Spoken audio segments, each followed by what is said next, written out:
నాదెళ్ల మనోహర్ వి broker మాటలు. TDP Janasena కలయికలో మనోహర్ ఒక పొలిటికల్ బ్రోకర్ అని ఏపీ ఐటీ మినిస్టర్ అమర్నాథ్ సంచలన వ్యాఖ్యలు చేయాలన్నటువంటి ఉద్దేశంతో ఓ పక్క ప్రతిపక్షాలు తెలుగుదేశం పార్టీ ఒక పక్క కానీ జనసేన పార్టీ కానీ వారు మాట్లాడుతున్నటువంటి సందర్భాన్ని మనం ఈరోజు చూసాం. ఇది ఈరోజు జనసేన పార్టీ కార్యాలయం నుంచి విడుదలైనటువంటి ఒక ప్రెస్ నోట్. దీంట్లో ఈరోజు ఆ పార్టీకి చెందినటువంటి నాయకుడు పెట్టినటువంటి ప్రెస్ కాన్ఫరెన్స్కి సంబంధించినటువంటి అనేక అంశాలన్నీ కూడా వారు మాట్లాడినటువంటి అంశాలన్నీ కూడా ఇందులో పొందుపరుస్తూ విడుదల చేసినటువంటి ప్రెస్ రిలీజ్ ఇది. ఇందులో ఎన్ని బూతులు ఉన్నాయంటే, బూతులు ఇన్ ద సెన్స్ ప్రజల్ని తప్పుదోవ పట్టించేటువంటి కార్యక్రమాలు. ఇందులో హెడ్డింగ్ ఏంటంటే వైసీపీ క్లియరెన్స్ సేల్ మొదలుపెట్టింది అనేటువంటిది దీనికి హెడ్డింగ్. ఇది మాట్లాడింది ఎవరు? జనసేనలో ఉన్నటువంటి ఒక పొలిటికల్ బ్రోకర్. ఎవరు? తెలుగుదేశం పార్టీని జతపరచాలని, తెలుగుదేశం పార్టీని దగ్గర చేయాలి జనసేనకి, లేదా జనసేనని తీసుకెళ్లి హోల్సేల్గా తెలుగుదేశం పార్టీకి అమ్మేయాలనేటువంటి దానికి మధ్యవర్తిగా వ్యవహరించినటువంటి ఒక పొలిటికల్ బ్రోకర్ చెప్పినటువంటి మాటలు ఇవన్నీ కూడా. ఉమ్మడి రాష్ట్రానికి స్పీకర్ పదవి చేశాడు. ఏదో కాస్త కూస్త జ్ఞానం ఉందని చెప్పి అనుకున్నాం. కొంచెం అన్నా మాట్లాడేటప్పుడు కొన్ని వాస్తవాలు, సరే ప్రతిపక్షంగా ఉన్నారు కాబట్టి అధికారంలో ఉన్నటువంటి రాజకీయ పార్టీని విమర్శించేటువంటి అవకాశం ప్రజాస్వామ్యం ఈ దేశంలో ప్రతి ఒక్కరికి ఇచ్చింది. కానీ ప్రజల్ని తప్పుదోవ పట్టించేటువంటి మాటలు మాట్లాడడం అనేటువంటిది సమంజసం కాదు. వాళ్ళ నాయకుడేమో అజ్ఞాతవాసి, ఈయనేమో అజ్ఞానవాసి. అధ్వానంగా ఉన్న రోడ్లను బాగు చేయాలని గురువారం అనకాపల్లి జనసేన పార్టీ నాయకులు ఆందోళన. ఈ సందర్భంగా జనసేన నాయకులు మాట్లాడుతూ అనకాపల్లిలో రోడ్లు చాలా దారుణంగా ఉన్నాయని వాపోయారు. 80వ వార్డు పరిధిలో ఉన్నటువంటి నూకాలమ్మ గుడి సమీపంలో మరిడిమాం బాచ్ దగ్గర గత 8 నెలల నుంచి ఇక్కడ రోడ్డు గుంతలు పడి చాలా అధ్వాన స్థితిలో ఉన్న వాహనదారులకు చాలా ఇబ్బందికరంగా మారిన ఏ ఒక్క అధికారులు కానీ ఏ ఒక్క నాయకులు కానీ పట్టించుకోకపోవడం చాలా దురదృష్టకరమైన విషయం. మరి ఇదే విషయాన్ని ఇక్కడ స్థానిక ప్రజలు చాలాసార్లు ఇక్కడ నాయకులకి విన్నవించుకోవడం జరిగింది. మరి 2 సంవత్సరాల ముందు కార్పొరేషన్ ఎలక్షన్లో వచ్చి ప్రతి ఒక్కరికి హామీ ఇచ్చినటువంటి కార్పొరేటర్ గారు కనీసం ఇక్కడ నాయకులు ఇక్కడ ప్రజల తాలూకు బాధలు పట్టించుకునే పరిస్థితులు లేకపోవడం చాలా దారుణమైన విషయం. అదేవిధంగా ఇక్కడ ఈ సమస్య గుంతల సమస్య కాదు, ఇక్కడ డ్రైనేజ్ సమస్య కూడా చాలా దారుణంగా ఉంది. ఇక్కడ వర్షం పడితే 2-3 రోజులు నిల్వ వాటర్, కుల్లి కాలువల తాలూకు వాటర్ నిల్వ ఉండి ఇక్కడ ఇళ్లలోకి చేరిన పరిస్థితి. మరి ఇక్కడ ప్రజలు చాలా ఇబ్బందులు పడుతున్నారు. అదేవిధంగా ఇక్కడ కుక్కలు పెడితే చాలా దారుణంగా ఇక్కడ స్థానిక ప్రజలు ఏం మాట్లాడుకుంటున్నారంటే, ఇక్కడ నాయకుల కన్నా కుక్కలు ఎక్కువ, మాకు వీధి కుక్కలు ఎక్కువ కనిపిస్తున్నాయని చెప్తున్నారు. ఎందుకంటే నాయకులు పలకరించేది లేదు, కుక్కలు మాత్రం రోజు వచ్చి ఎవరొకరిని కట్ చేసి పోతున్నాయి. నిన్న కార్పొరేటర్ కానీ మరి దీనికి ఒక పదవులు వేశారు, గృహసారథులు, మళ్ళీ వాలంటీర్లు. దీనికి అంటే వైసీపీ ప్రభుత్వం ఇక్కడ పదవులు వేసింది, మరి ఎవరు కూడా కనిపించకపోవడం చాలా దురదృష్టకరమైన విషయం. మరి దీని మీద తక్షణమే చర్యలు తీసుకోవాలని మేము అధికారులు కానీ నాయకులు కానీ కోరుతున్నాం. మా దగ్గరికి వచ్చి మీ పరిస్థితి ఎలాగుందమ్మంటే కదా చెప్పగలం. ప్రభుత్వం వాలంటీర్ నిర్మించింది కదా, వాలంటీర్లు కూడా అలాంటి ఆ నీరు వచ్చేప్పుడు అందులో పడి వచ్చేస్తాను బండి పెట్టుకొని. ఆ నీరు ఉన్నది బాబాయ్ ఎన్నిసార్లు రిపోర్ట్లు ఇచ్చి మున్సిపల్ ఆఫీస్ కూడా వెళ్ళాం, కానీ ఎవరు పట్టించుకోవడం లేదు. ప్రభుత్వం ఏర్పడిన తర్వాత కూడా ఇక్కడ ఈ ప్రభుత్వం వచ్చిన తర్వాత కూడా లేదు, అలాగే ఉండిపోయింది. అలాగే ఉండిపోయింది.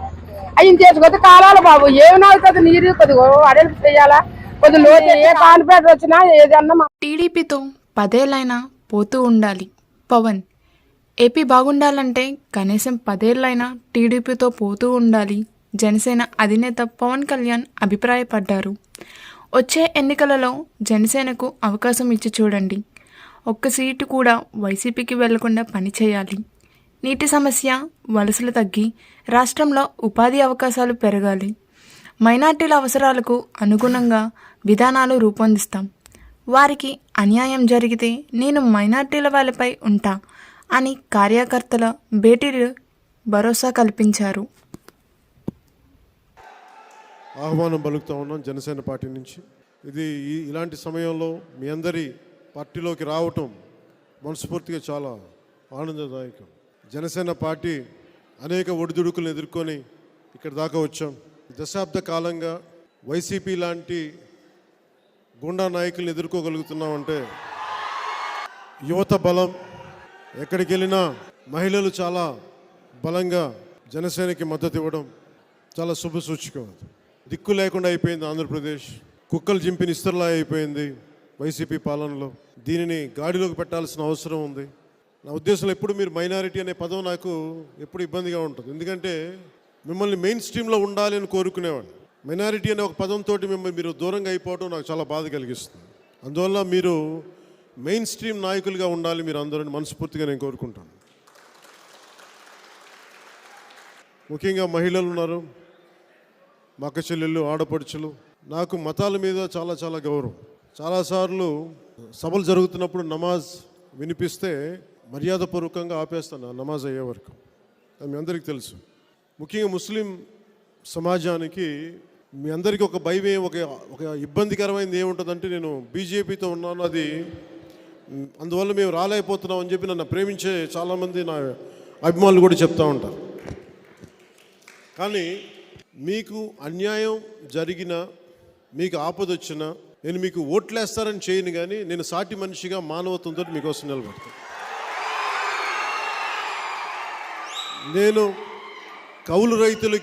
కౌలు రైతులకి సాయం చేసేటప్పుడు ఎంతోమంది మైనారిటీ చెందిన రైతులకి ఇచ్చిన అక్కడ నేను వివక్ష ఎక్కడ చూపించలేదు.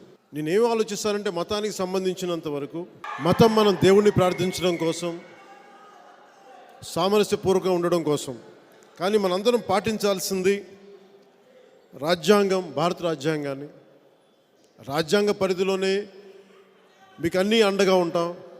నేను మత వివక్ష మీకు చూపించను, అది మీకు మాటిస్తున్నాను. మత వివక్ష కానీ, ఎందుకంటే మీరు మెయిన్ స్ట్రీమ్ నాయకులుగా ఎదగాలనుకుంటున్నప్పుడు అన్ని మతాల వాళ్ళు మీ దగ్గరికి రావాలి. నేను కూడా అలాగే ఆలోచిస్తాను. కేవలం నేను హిందూ ధర్మాన్ని పాటించడం, హిందువులే రావాలని నేను కోరుకున్నాను. అన్ని ఎందుకంటే కులాన్ని దాటి వచ్చినవాడిని, మతం దాటి వచ్చినవాడిని, మానవత్వాన్ని నమ్మినవాడిని.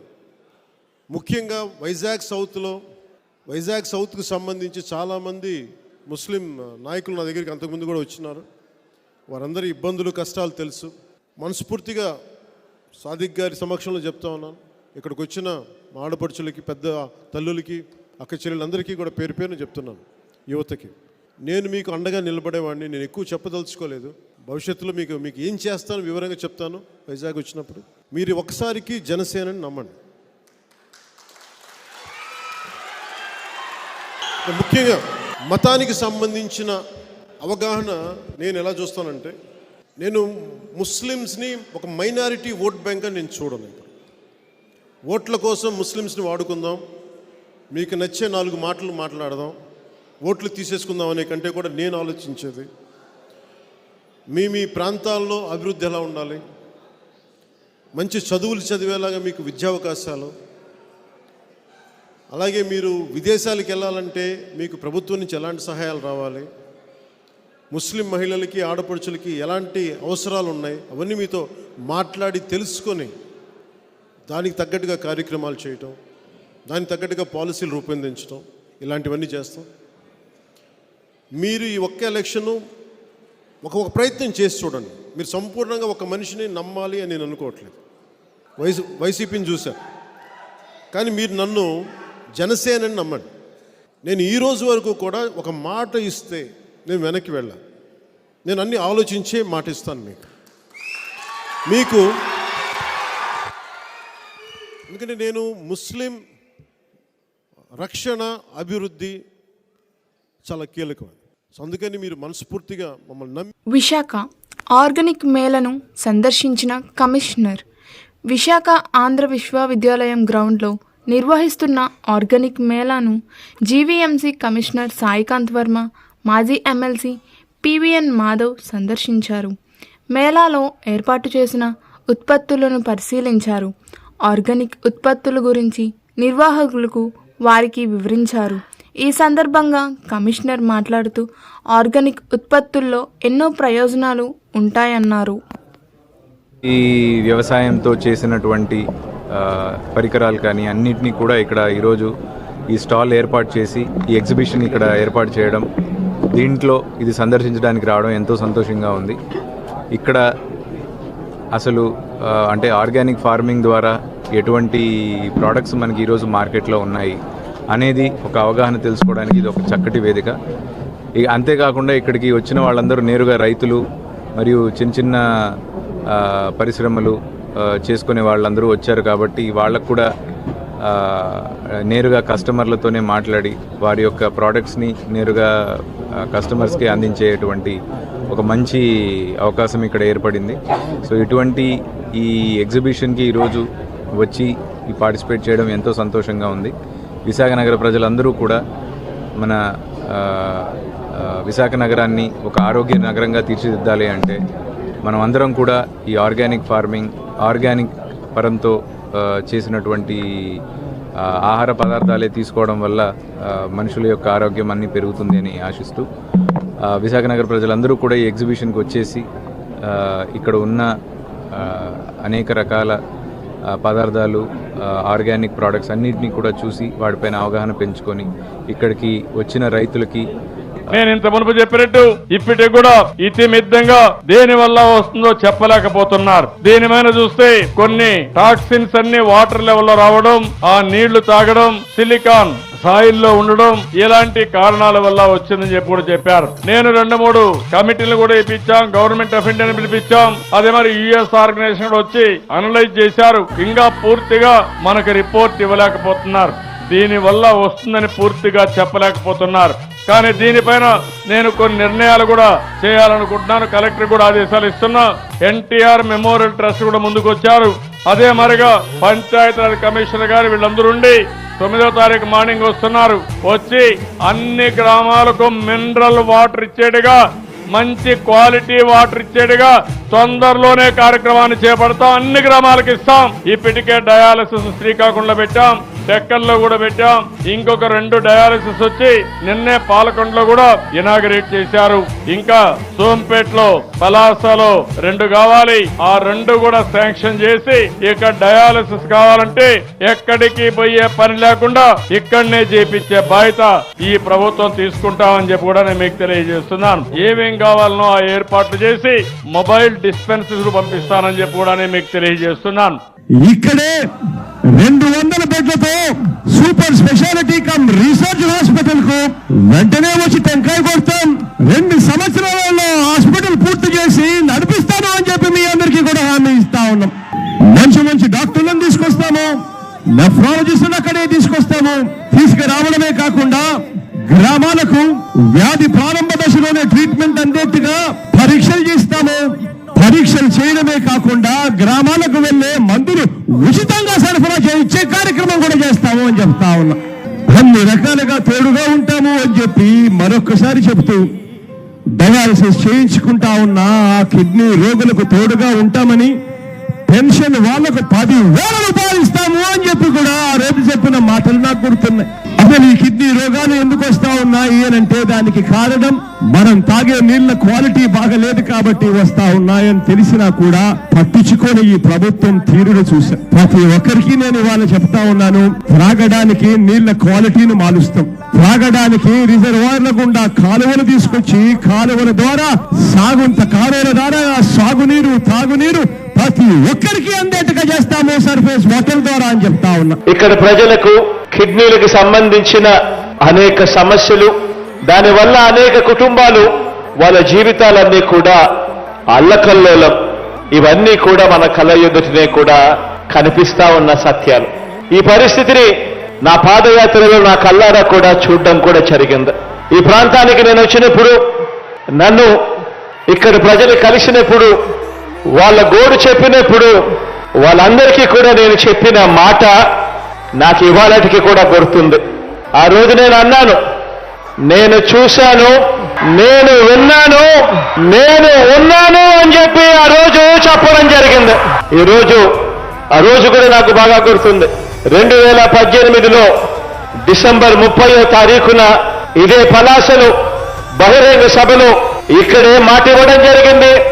అధికారంలోకి దేవుడి దయతో మీ అందరి చల్లని దేవుళ్లతో మనందరి ప్రభుత్వం ఏర్పడిన తర్వాత ఇక్కడే 200 పడకల kidney research super speciality hospital తీసుకొస్తామని చెప్పడం జరిగింది. కిడ్నీ సమస్యలకు శాశ్వత పరిష్కారం చూపించే దిశగా అడుగులు పడతాయి అని కూడా చెప్పడం జరిగింది. దేవుడి దయతో ఈ 2 కార్యక్రమాలను కూడా ఈ రోజు పూర్తి చేసి మీ బిడ్డ మీ కళ్ళ ఎదురు నిలబడి ఉన్నాడు అని చెప్పడానికి గర్వపడతా ఉన్నా. అందుకే ఈయనకు జగన్ మామూలుగా లెక్కలు తారుమారైపోయాయి. 170 సీట్లు గెలిచిపోతామని సంకలెగరేశాడు. ఇప్పుడు దిగజారిపోయాడు. ఓటమి భయం పుట్టుకునింది తాడేపల్లి ప్యాలెస్లో. దానికోసం ఇప్పుడు 11 మంది ఇన్ఛార్జ్ ఒకటేసారి మార్చేశాడు. అంటే నాకైతే అర్థం కాల. 45 ఏళ్ళు నేను రాజకీయాల్లో ఉన్నాను, కానీ ఎమ్మెల్యేలకు మంత్రులకు ట్రాన్స్ఫర్లు ఉంటాయని నాకు తెలియదు ఇంతవరకు. వాళ్ళు ఎన్నుకుంటారు ఆ నియోజకవర్గంలో, వాళ్ళకి మీరు సీట్ ఇస్తారు. అక్కడ దోపిడీ చేసేసి అక్కడ అన్పాపులర్ అయిపోయి ప్రజలు ఎప్పుడెప్పుడు ఈయన వదిలించుకోవాలంటే ఆ పాపాన్ని ఇంకొక నియోజకవర్గానికి అంటగడతాడంట. ఇక్కడ చెల్లని కాసు అక్కడ చెల్లుతుంది. అంటే ఎంత బ్రహ్మాండి వీళ్ళకు.